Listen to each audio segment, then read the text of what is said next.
Jesus, eu confio em vós. Então, continuando nossa leitura, hoje Santa Faustina começa mais um dia no seu diário com a frase: luta para guardar silêncio. Como normalmente ocorre, para o retiro vêm irmãs de diversas casas.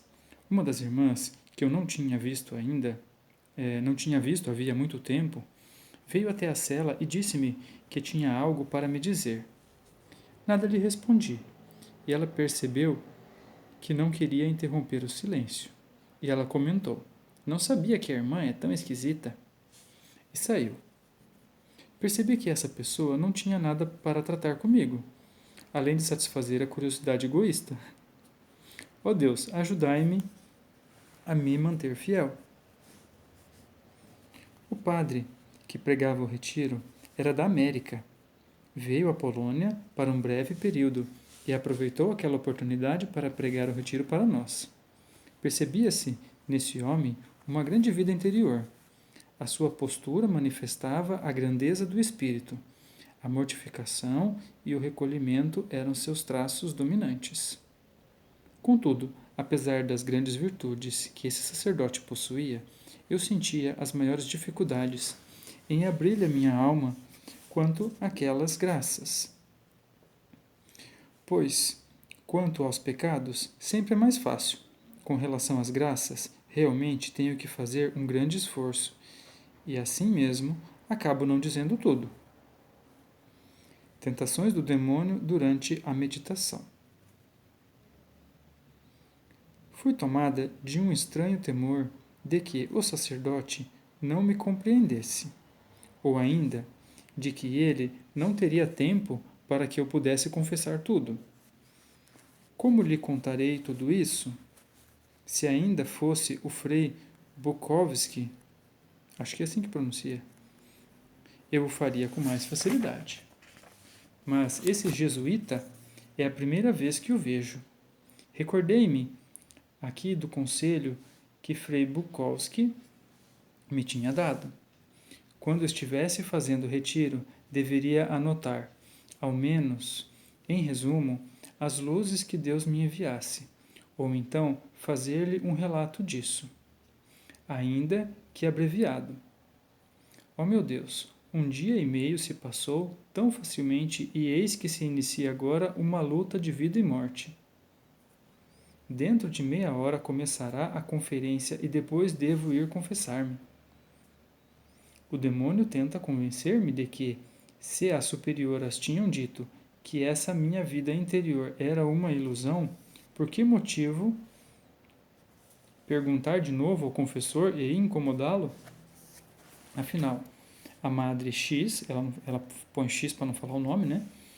Te disse que o Senhor não convive desta maneira com almas tão miseráveis. O mesmo te responderá também esse confessor. Por que tens que contar isso? Afinal, não são pecados. E a Madre X te disse claramente que toda essa familiaridade com Jesus é fantasia, pura histeria. Por que então tens que falar sobre isso a esse confessor? Farias melhor se considerasses tudo isso como uma ilusão. Olha, já sofreste tantas humilhações e muitas ainda te esperam. E mesmo as irmãs sabem que és uma histérica. Jesus, exclamei com toda a força da minha alma. Nisso, o padre veio fazer a conferência. Falou pouco, como se tivesse pressa. Terminada a conferência, fui ao confessionário. Olhei e, vendo que nenhuma das irmãs se dirigia para lá, levantei-me imediatamente do meu genuflexório e coloquei-me diante do confessionário.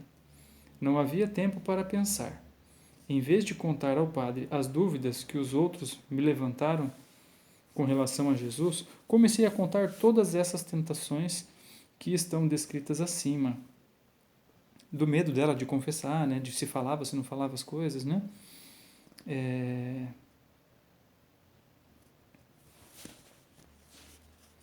Mas O confessor logo percebeu toda a minha situação e disse: A irmã não confia em Nosso Senhor por estar ele procedendo tão benignamente com a irmã? Pois bem, fique inteiramente tranquila. Jesus é seu mestre.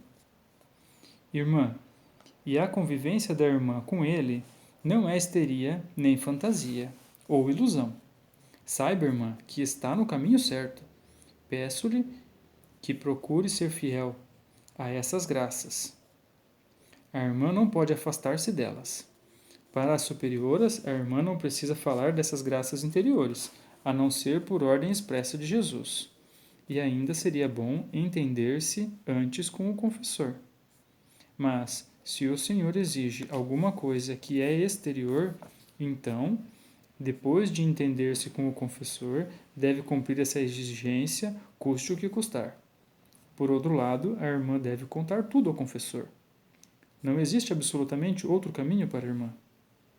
Peça a Deus um diretor espiritual, porque de outra forma a irmã desperdiçará esses grandes dons de Deus. Repito mais uma vez: fique tranquila. A irmã se encontra no caminho certo. Não se preocupe com mais nada, mas seja sempre fiel a Jesus, não importando com o que outros possam dizer. Justamente com almas tão miseráveis é que o Senhor convive. E, quanto mais a irmã se rebaixar, tanto mais perto Jesus estará da irmã.